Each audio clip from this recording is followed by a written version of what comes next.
Well, hello there, everybody. I'm guessing a bunch of you have seen this puzzle before, but it's still a beauty. So even if you've seen it before, I think it's worth watching again.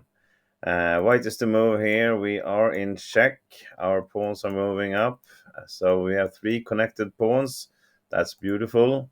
But of course, we want to get out of this check and win this as white.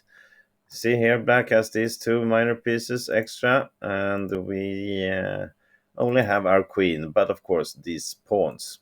So, pause your video now, see what white can do to get out of the check and then win this game.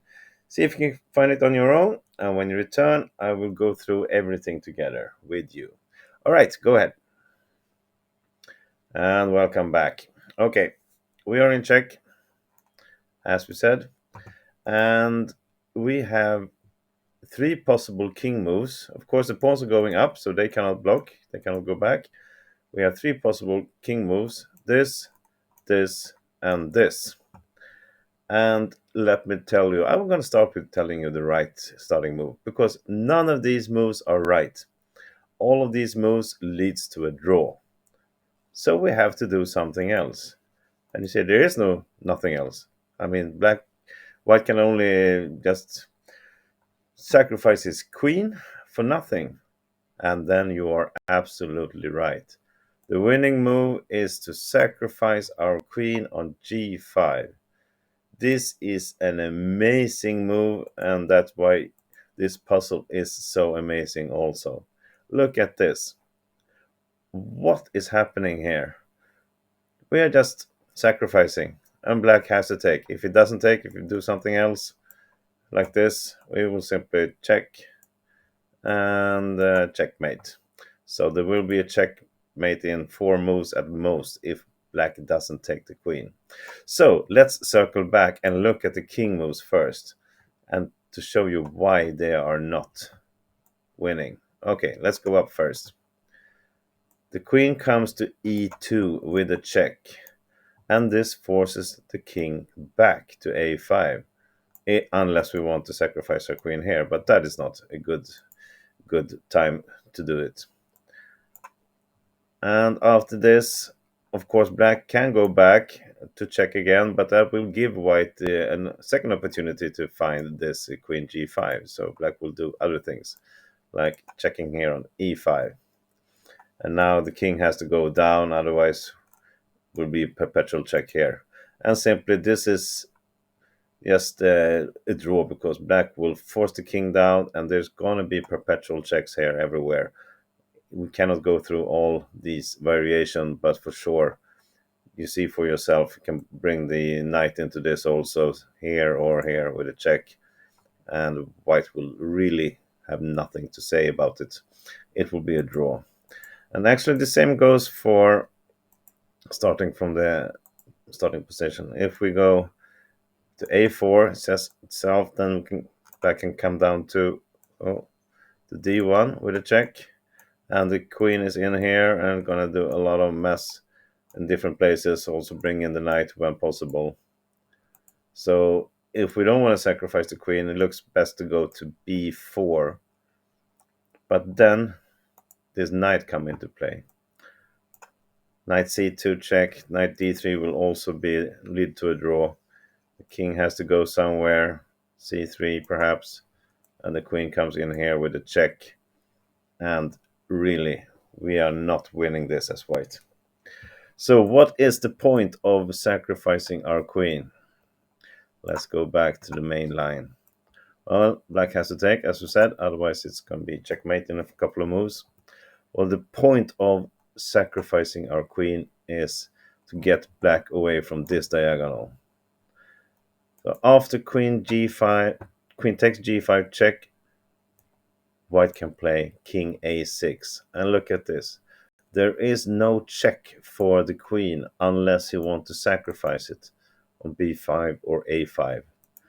And we are threatening at the same time. Look at this. I mean, we're threatening b7 checkmate.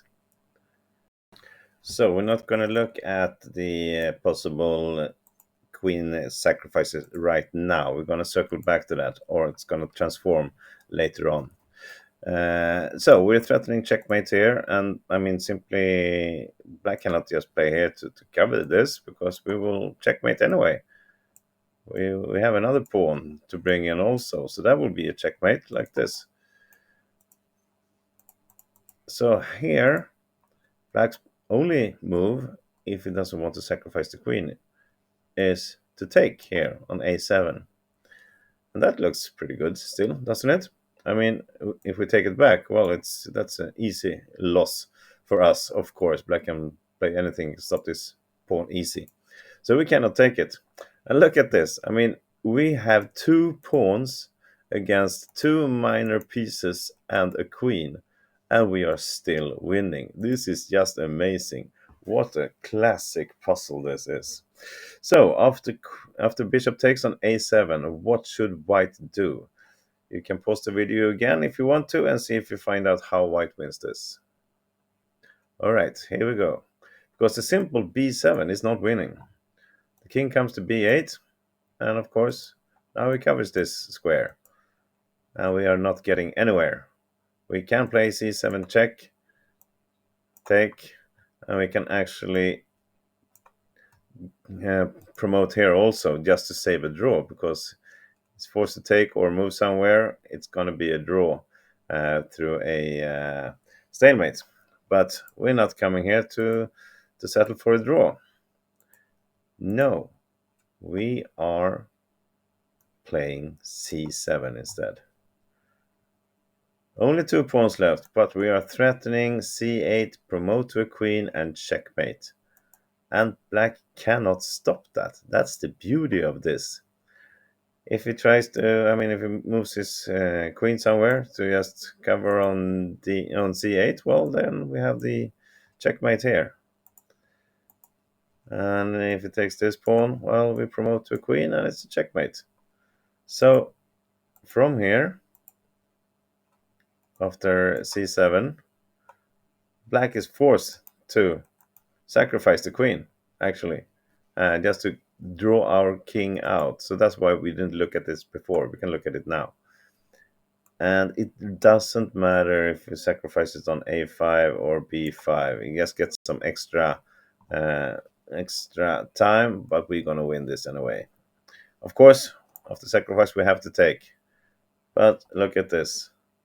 If this knight wasn't here, then this would be a draw, because black could have taken this with a check, and when we take back, it would have been a stalemate. But now, since he has an extra piece down here to move somewhere, we will queen the next move with a checkmate.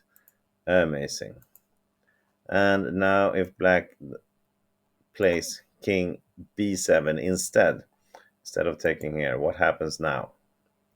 Well, you see it, I think. We just take the bishop. And we have two pawns threatening to become a queen. Black's king cannot stop both. This knight is too far away. It doesn't have anything to do with this position. So we are winning. And of course, it's the same if it sacrifices on b5. Really, cannot stop this one from coming. It's the same idea. And we take here. And white is winning this. Amazing, amazing puzzle, I would say. Who would have thought? I mean, just to find this queen sacrifice in the position like this. If it wasn't a puzzle, I don't think anybody would have found it. But now when we know it's a puzzle, you start looking for bizarre moves like this, of course. And then probably you can find it in the end. But in a game over the board, I don't think anybody would have done it. I think they would have ended up in a draw. So thank you for watching, everybody. Hope you enjoyed this, even if you probably seen it before somewhere. I hope you still liked what I'm doing. Please press like and of course come back to my channel for more. Have a great day. Bye bye.